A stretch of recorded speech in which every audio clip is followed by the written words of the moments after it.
Objective arithmetic doctor আর S Agarwal স্যারের বই থেকে প্রফিট অ্যান্ড লস চ্যাপ্টারের 101 থেকে 110 প্রশ্নগুলো আজকে আমরা সলভ করব।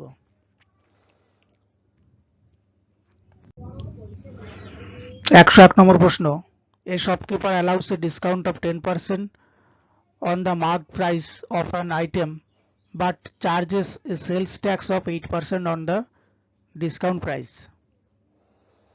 তাহলে কোন একজন শপকিপার মার্কেট প্রাইসের উপর 10% ডিসকাউন্ট দেয়, কিন্তু সে আবার 8% সেলস ট্যাক্স ধরে নেয়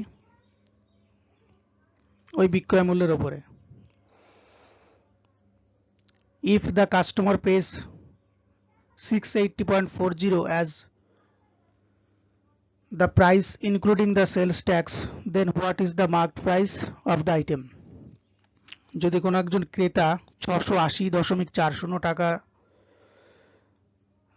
সেলস ট্যাক্স সহ 680.40 টাকায় যে কোনো একটা জিনিস কেনে, তাহলে তার মার্ক প্রাইসটা কত ছিল? এক্ষেত্রে cost price, mark price, selling price. 10% discount দেয় মার্কেট প্রাইসের উপরে, মানে মার্কেট প্রাইস যদি 100 হয়, 10% ডিসকাউন্ট দিলে কত? 90। এই 90 টাকার উপরে আবার 8% সেলস ট্যাক্স বসে। তাহলে 90 টাকাটা যখন 8% সেলস ট্যাক্স নেওয়া হয় এর উপরে, এটা কত হয়ে যায়? 108/100। এই 0 কাটে, 9 100 900, 8 9 72, 972/10। 10-এ একটা 0 মানে এক ঘর আগে দশমিক, 97.2। তাহলে কোনো একটা জিনিসের মার্কেট প্রাইস যেটা 100, সেটা ফাইনালি বিক্রি হচ্ছে কততে? 97.2 টাকাতে। তাহলে ইফ এ কাস্টমার পেস, যদি কাস্টমার এই জায়গাটায় 680.40 টাকা পে করে, তাহলে তার মার্কেট প্রাইসটা কত ছিল? 680.4, দশমিকের পরে 0 না দিলেও চলে, বাই 97.2 গুণ 100। দশমিকের আগে এক ঘর আগে দশমিক উপর নিচে, তাই দশমিকটা উঠবে, কিন্তু এর পরিবর্তে কিছু বসানোর দরকার নেই। এটা পুরোপুরি 7 বারে কেটে যায়। এটা 7 গুণ 100, 700। তাহলে ওই জিনিসটার মার্কেট প্রাইস কত ছিল? 700 টাকা। পরের প্রশ্ন, a shopkeeper offers to sell 33/1/3 33.13% more quantity of product for a price that is 20% higher। তাহলে কোন একজন দোকানদার 33.13% বেশি দেয়, পরিমাণে 33.13% বেশি দেয়, কিন্তু সে আবার দামটাও 20% বেশি ধরে নেয়। তাহলে what is the effective discount that he is offering? তাহলে তার ডিসকাউন্টের পরিমাণটা কত? আমি যদি 100% টাকা পে করি, আমি 100% জিনিস পাচ্ছি, কিন্তু বলছে 33.13% বেশি দেয়। আমি যদি 33.13% বেশি দিই, মানে 133.13% টাকা পে করি, তাহলে আগের যে হিসাব সেই অনুযায়ী আমাকে 133.13% জিনিস দেওয়া হতো, কিন্তু এই জায়গাটায় দেওয়া হচ্ছে কত? মানে 133.13% জিনিস এই যে বেশি দেওয়ার জন্য আমি এখানে জিনিস ধরলাম প্রোডাক্ট, আর এখানে প্রাইস। 100% প্রোডাক্টের জন্য 100% পে করতে হচ্ছে, 133.13% এর জন্য 133.13%, কিন্তু দামটা যেহেতু বেশি নিচ্ছে এই জায়গাটায়, তাই 133.13% প্রোডাক্ট কেনার জন্য 120% কিন্তু পে করতে হচ্ছে। সুতরাং এইটাকে আমি যদি এরম ভাবে করি, 133.1/3 এটা কত আসে? এটা আসে 400/3। 100 গুণ 100 মানে কি? 400/3, আর এটা কত আসে? 120। নিচে 3 আছে, একেও 3 দিয়ে গুণ করলাম, একেও 3 দিয়ে গুণ করলাম, অনুপাত করে দিলাম মাঝখানে, 3 3 কাটে 400, 3 12 36, 360। তাহলে 400 টাকায় ছাড়ছে কত? 40 টাকা। 40 400 টাকাতে 100 টাকাতে কত? 40 10 400, 0 0 কাটে, অর্থাৎ 10% কিন্তু ডিসকাউন্ট দিচ্ছে 10%। যেটা 133.13% প্রোডাক্ট, যার দাম হওয়া উচিত ছিল 133.13%, কিন্তু সেই জায়গাটায় দাম নিচ্ছে কত? কেবলমাত্র 120%। তাহলে নিশ্চয়ই ছাড় দিচ্ছে। কত ছাড় দিচ্ছে? 400/3 = 120। এবার 400/3, এর নিচে 3 আছে, একেও 3 দিয়ে গুণ করি, একেও 3 দিয়ে গুণ করি, এই 3 কাটে, এদিকে 400 পড়ে থাকে, এদিকে 3 12 36, 360। তাহলে 400 টাকায় ছাড় দিচ্ছে 40 টাকা, 100 টাকাতে কত? 10 টাকা। এটা উত্তর। পরেরটা, the difference between a discount of 35% and two successive discount of 20% and 20% on a certain bill was raised 22. The amount of the bill is 35% একক ছাড় এবং 20% সাকসেসিভ যে ডিসকাউন্ট পর ছাড়, এই দুটোর মাঝের যে ডিফারেন্স সেটা হচ্ছে 22 টাকা। তাহলে অ্যামাউন্ট অফ দ্য বিলের পরিমাণটা কত? 20% আর 20% পর ছাড় দিলে কত হয়? -20% ডিসকাউন্ট -20%, মাইনাসে মাইনাসে প্লাস, 20 গুণ 20 400/100, 0 0 কাটে, এদিকে 4, -40 প্লাস 4 -36। অর্থাৎ যদি 20% পর ছাড় দেয়, সেই ছাড়ের মানটা হচ্ছে 36%, আর এদিকে 35%। এই 36 আর 35 1% মাঝখানে ডিফারেন্স, এই 1% এর ভ্যালু হচ্ছে কত? 1% এর ভ্যালু হচ্ছে 22 টাকা। এটাই দেওয়া আছে। তাহলে 1% এর ভ্যালু যদি 22 টাকা হয়, 100% এর ভ্যালু কত? 2200 টাকা। এটাই উত্তর। 104, a trader marked the selling price of an article at 10% above the cost price. একজন ব্যবসায়ী তার সেলিং প্রাইসটাকে কি করে? কস্ট প্রাইসের থেকে, তার মার্কেট প্রাইসটাকে কস্ট প্রাইসের থেকে 10% বাড়িয়ে লেখে। At the time of selling, বিক্রয়ের সময়, he allows certain discount and suffer a loss of 1%। বিক্রি করার সময় সে এমনভাবে ছাড়টা দেয় যে তার আবার 1% লস হয়ে যায়। The discount and allowed is, তাহলে ছাড়ের পার্সেন্টেজটা কত? Cost price, market price, selling price.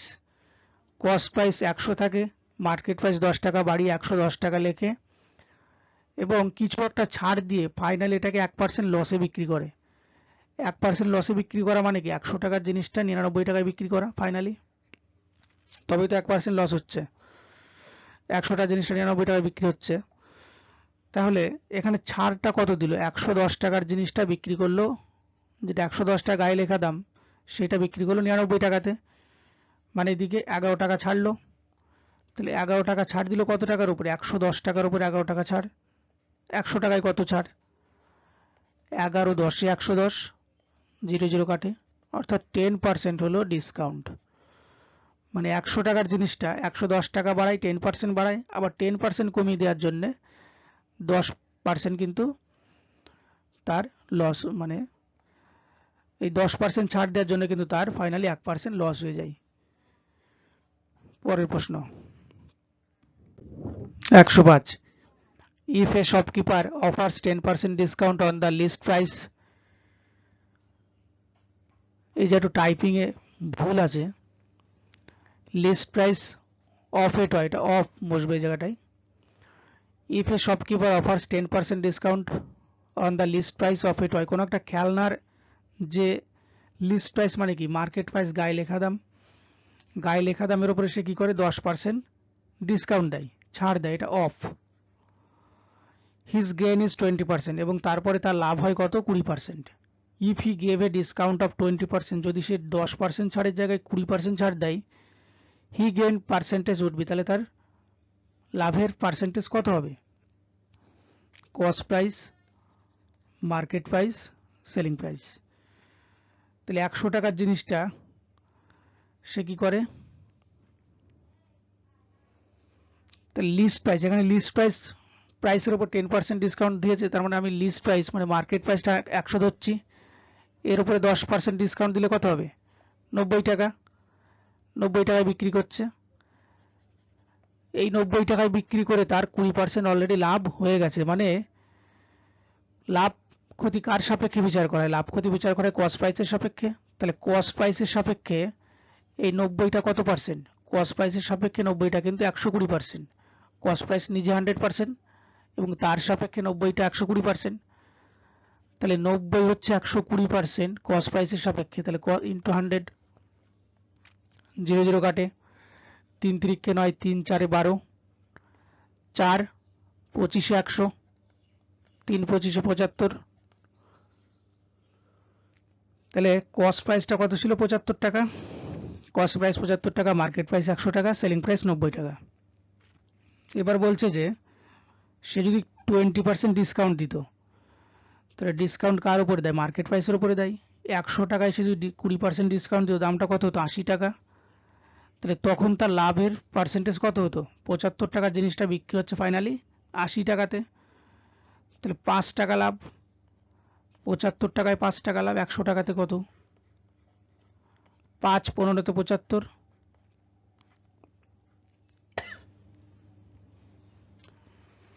5 3 5 15, 5 20 তে 100, 20/3 মানে কত, 6.66% হচ্ছে লাভ। বা এটাকে এরকম লেখা যায় 6.2/3% লাভ। পরেরটা 106, a retailer allows a trade discount of 20% on the cost. একজন খুচরো বিক্রেতা সে কি করে 20% ছাড় দিয়ে বিক্রি করে। By how much above the cost should he product be labelled for sale to 28%। তাহলে এই যে টাইপিং এ ভুল আছে, এটা হবে গেন, এইটা গেন।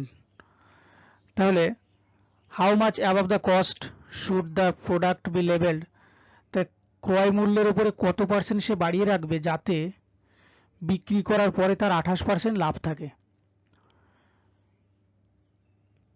তাহলে সে ডিসকাউন্ট দিচ্ছে কত, ডিসকাউন্ট দিচ্ছে কিন্তু 20%। তাহলে একই রকম নিয়ম, cost price, market price, selling price. 20% discount দিচ্ছে কার উপরে, মার্কেট প্রাইসের উপরে, তাহলে মার্কেট প্রাইস তখন 100%, 20% যদি ডিসকাউন্ট দেয়, এটার সেলিং প্রাইস কত হবে, 80 টাকা। এই 80 টাকা বিক্রি করে তাকে কত টাকা লাভ করতে হবে, 28%। তার মানে লাভ ক্ষতি তো কস্ট প্রাইসের উপর ডিপেন্ড করে। কস্ট প্রাইসের সাপেক্ষে এইটা, এই 80 টাকাটা 128%-এর সমান। তাহলে 80 টাকাটা হলো 128%-এর সমান এবং কস্ট প্রাইস নিজে তখন 100%। 4 দিয়ে যদি কাটি, 4 20 তে 80, 4 3 12, 32, 4 5 20, 4 8 32, 4 2 8, 4 25 100, 5 25 125/2, 125/2 টাকা হচ্ছে এর কস্ট প্রাইস। এবার কি বলছে, how much above the cost should, তাহলে 28% যে প্রফিট হলো, তাহলে মার্কেট প্রাইসটা কতটা বাড়ানো ছিল, মার্কেট প্রাইস 125 এখানে 2, এখানে বেরোচ্ছে কত, 100, 125/2 এর অর্ধেক কত, এর অর্ধেক হচ্ছে 6 2 12, 2 2 62.5। তাহলে 62 বেশি বেশি কতটা আছে, বা এটাকে এরম না করে আমি যদি মানে অনুপাত মতো করে দিই, এর নিচে 2 আছে, একেও 2 দিয়ে গুণ করি, একেও 2 দিয়ে গুণ করি, তাহলে এই 2 কাটে, এদিকে 125 থাকে, এদিকে 100 গুণ 2 200 হয়ে যায়। তাহলে 125 টাকার জিনিসটা বাড়িয়ে রাখতে হচ্ছে কত, 200 টাকাতে, মানে 75 টাকা বাড়াতে হচ্ছে। তাহলে 75 টাকা বাড়াতে হচ্ছে, এখানে 75 টাকা বাড়াচ্ছি কত টাকাতে, 125 টাকাতে। তাহলে 100 টাকায় কত বাড়াচ্ছি? 75, 3 25 75, 5 25 125, 5 20 100, 3 20 60, অর্থাৎ 60% কিন্তু বাড়িয়ে রাখতে হচ্ছে দামটা। কস্ট প্রাইসের থেকে মার্কেট প্রাইসটাকে 60% বাড়িয়ে রাখতে হচ্ছে। এটাই উত্তর। পরেরটা, a trader wishes to gain 20% after allowing 10% discount on the marked price to his customer। একজন ব্যবসায়ী 20% লাভ করতে চায় 10% ছাড় দেওয়ার পরেও। at what percent higher than the cost price must he mark his good। তাহলে তার যে মার্কেট প্রাইস সেটাকে সে কি পরিমাণ বাড়িয়ে রাখবে যাতে সে এইরকম ভাবে ছাড় দেওয়ার পরেও লাভ করতে পারে। তাহলে একই রকম অঙ্কগুলো, cost price, market price, selling price. সে কি করতে চায়? প্রফিট করতে চায় কত পার্সেন্ট? 20%। 20% প্রফিট মানে কি? আমি ছাড়টাকে এখন যদি বাদও দিই, 100 টাকায় কেনা থাকতে হবে এবং 120 টাকায় বিক্রি করতে হবে, তবেই তার 20% প্রফিট থাকবে। এই যে 120টা আসছে, এইটা কিন্তু এই মার্কেট প্রাইসের উপরে 10% ডিসকাউন্ট দিয়ে তবেই কিন্তু আসছে। তাহলে মার্কেট প্রাইসের সাপেক্ষে এইটা সেলিং প্রাইসটা 90% এবং মার্কেট প্রাইস নিজে 100%। তাহলে 120, এটা হলো 90% আর মার্কেট প্রাইস নিজে 100%। তাহলে 100% মান দেখা যায় কত বেরোয়? 30 দিয়ে কাটলে 3 30 90, 4 30 120, 400/3। তাহলে মার্কেট প্রাইসটা হলো 400/3। এইবার কি বলছে? at what percentage higher than the cost price must he mark his good। তাহলে এই ক্ষেত্রে কস্ট প্রাইসের থেকে মার্কেট প্রাইসটা কি পার্সেন্টেজ বাড়িয়ে রাখতে হচ্ছে?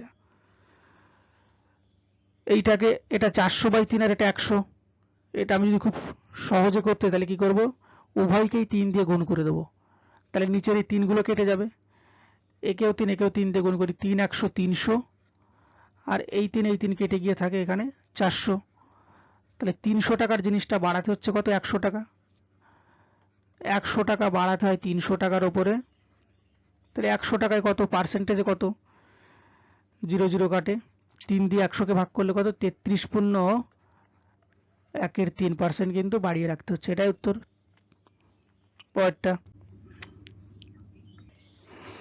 a shopkeeper sells a badminton racket whose marked price is -30। কোন একজন দোকানদার ব্যাডমিন্টন র্যাকেট বিক্রি করে যার মার্কেট প্রাইস কত? 30 টাকা। at a discount of 25% and gives a shuttlecock costing just 1.5 free with each racket। তাহলে 25% ডিসকাউন্ট দেয় এবং তার সাথে কি করে? একটা শাটলকক যার দাম 1.5 টাকা, 1.50, এটাকে সে ফ্রি দেয়। তাহলে even then he makes a profit 20% এবং সবকিছুর পরেও তার 20% লাভ থাকে। His cost price per racket is, তাহলে তার পার র্যাকেট তার কস্ট প্রাইসটা কত? এই অঙ্কটা আর.এস. আগরওয়াল স্যারের বইতে এই জায়গাটা আছে 25% ডিসকাউন্ট। এই জায়গাটায় কিন্তু এইটা বইয়ের যে উত্তর দেওয়া আছে এবং সলিউশন সেই অনুযায়ী এটা 15% ডিসকাউন্ট হবে কিন্তু। তাহলে এটা যদি 15% ডিসকাউন্ট হয়, তাহলে কোনো একটা জিনিস যেটা মার্ক প্রাইস কত? 30 টাকা, 30 টাকার জিনিসটা 15% ডিসকাউন্ট দিলে কততে বিক্রি হবে? 85/100 যদি করি, 0 0 কাটে, 5 2 10, 5 17 85, 3 17 51/2। এই 51/2 এই টাকাতে বিক্রি হচ্ছে। কিন্তু এখানে একটা কথা বলেছে যে একটা শাটল কককে সে 1.5 টাকা ফ্রিতে দিয়ে দিচ্ছে, যার কস্ট কত? 1.5 টাকা। তাহলে 1.5 টাকা যদি তাকে দিয়ে দেয়, তাহলে 51/2 টাকায় তো বিক্রি হলো না, মানে এর থেকে কমে বিক্রি হলো আসলে। 1.5 টাকা যদি দিয়ে দেয়, 1.5 টাকা তার লস হয়ে গেল। তার মানে এই লসটাকে এর থেকে বাদ দিতে হবে। 3/2 টাকা, 2 51 বিয়োগ 3, তাহলে 48/2। আসলে সে বিক্রি করলো 48/2, মানে 24 টাকাতে বিক্রি করলো আসলে। এই 24 টাকাতে বিক্রি করেও তার লাভ হয়েছে কত 20%। 24 টাকাতে বিক্রি করে যদি 20% লাভ হয় তাহলে 24 টাকাটা কস্ট প্রাইসের সাপেক্ষে 120%-এর সমান। 24 টাকাটা 120%-এর সমান কস্ট প্রাইসের সাপেক্ষে, এবং কস্ট প্রাইস নিজে 100%। 5 24 120, 5 20 100। তাহলে কি চেয়েছে এখানে? His cost price per racket. তাহলে পার র্যাকেট তার কস্ট প্রাইস পড়ছে কত? 20 টাকা। এটাই কিন্তু উত্তর। পরেরটা, a merchant purchases a wristwatch for race 450 and fixes the list price in such a way that after allowing a discount of 10% he earns a profit of 20%. একজন ব্যবসায়ী 450 টাকা দিয়ে একটা ঘড়িকে কেনে এবং কেনার পরে এটার দাম সে এমনভাবে বাড়ায় যে বাড়ানোর পরে সে আবার 10% ডিসকাউন্ট দেয়, এবং ডিসকাউন্ট দেওয়ার পরেও তার আবার 20% প্রফিট থাকে। তাহলে the list price of the watch is, তাহলে ঘড়িটার লিস্ট প্রাইসটা কত, মানে গাইলে মার্কেট প্রাইসটা কত? কস্ট প্রাইস, মার্কেট প্রাইস বা লিস্ট প্রাইস, সেলিং প্রাইস। তাহলে সে কিনছে কত? 450 টাকা দিয়ে কিনছে, এবং এখানে সে দাম বাড়াক, তারপর ডিসকাউন্ট দিক আর যাই করুক, ফাইনালি সেটা সে 20% প্রফিটে বিক্রি করছে। মানে এখান থেকে সোজা যদি আমি সেলিং প্রাইসে চলে যাই, 450-এর 20% বের করতে হবে। 450-এর 10% কত? ডান দিক থেকে এক ঘর আগে দশমিক, 45। 450-এর 10% যদি 45 হয়, 20% 90। তাহলে 450 থেকে আমি যদি 90 বাদ দিয়ে দিই, কত থাকছে? 90 যদি যোগ করি, যেহেতু প্রফিট হচ্ছে, তাহলে 0 9 আর 5 14 4 540। তাহলে 450 টাকার জিনিসটা বিক্রি হচ্ছে কত? 540 টাকায়। এইবার এই 540 টাকা মার্কেট প্রাইসের সাপেক্ষে কিন্তু 10% ডিসকাউন্ট দেওয়ার পরের দাম এটা।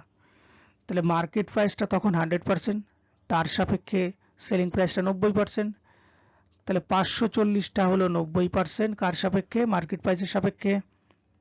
তাহলে মার্কেট প্রাইস 100%, 0 0 কাটে 9 6 9 54 6 100 600।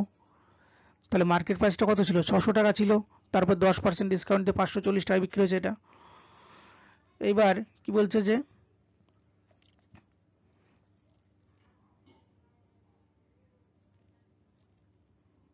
The list price of the watch.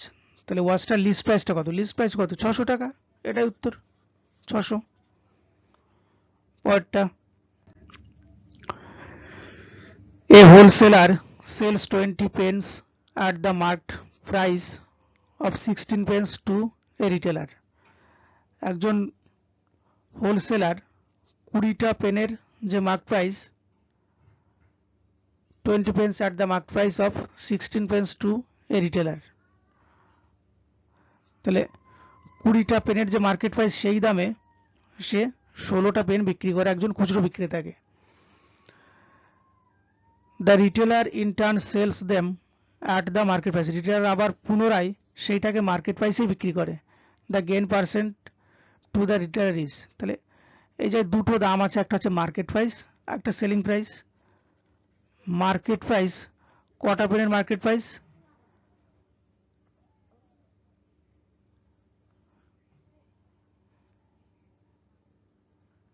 16টা পেনের মার্কেট প্রাইস, এর সমান কত? 20টা পেন। 20টা পেনের সেলিং প্রাইস।